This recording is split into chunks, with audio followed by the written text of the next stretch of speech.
What if I told you that there was an investment that gave you a 15 to 30% return and had almost no risk? Would you wait to invest or would you jump in right away? Well, that's what it could mean to invest in your retirement account.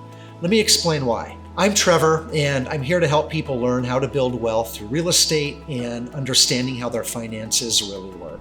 Recently, I was invited to speak to a group of high school students at their investment club. I was so impressed by this group of kids who are voluntarily getting out of bed and going to school early and voluntarily to learn about investing. And as I was preparing to share with them about 401k accounts, I realized how rare it is for people to actually learn about these accounts in school. I don't remember hearing about retirement accounts in high school or even college. It wasn't until I got out into the real world and had a job that I started to learn about 401k accounts. So today I want to focus on maximizing your 401k or retirement account and why you'd want to do that.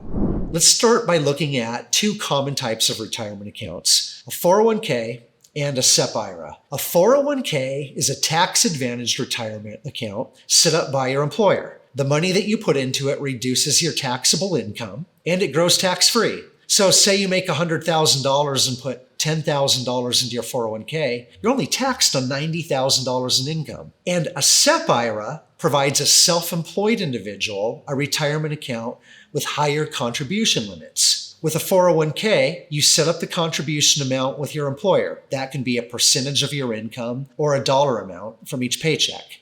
The owner typically has access to the funds through either a withdrawal or through a loan. If you take the money out through a hardship withdrawal, you're going to pay taxes on it and an early withdrawal penalty. But if you take the money out as a loan, which you can actually do to buy a house, there's no penalty on that. With a SEP IRA, you simply transfer the contribution to the financial institution that holds the funds. However, unlike with a 401k, where you can take a loan on those funds, you can't do that with a SEP IRA. You can take the money out through a withdrawal, but you'll pay taxes on that money unless you're 59 and a half years old. With both options, once you're 59 and a half, you no longer pay a withdrawal penalty. You can take penalty-free distributions on those funds. You're just going to pay income tax on that money.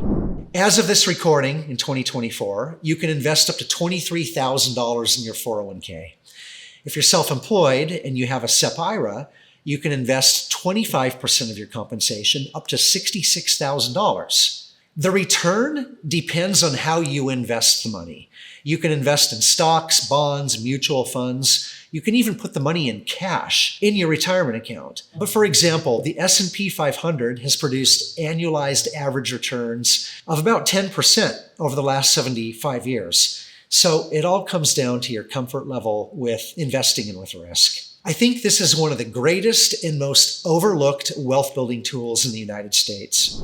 Let's look at an example. Say you earn $120,000 per year and your average tax rate is 24%. You put $23,000 of your earnings into a 401k and you don't even invest in the stock market. You park the money in the 401k in cash. What's your return on investment on those funds? Well, it's 24% because you're not paying any tax on that money. So here's my final piece of advice. If you're looking to accumulate wealth, start investing in your retirement account as soon as possible and put as much money as you possibly can into the retirement account. Max it out. If you have any questions about retirement accounts and how they can help you build wealth, or using a retirement account to purchase real estate, please drop them in the comments and be sure to check out our other videos about the 4 quadrants of wealth accumulation.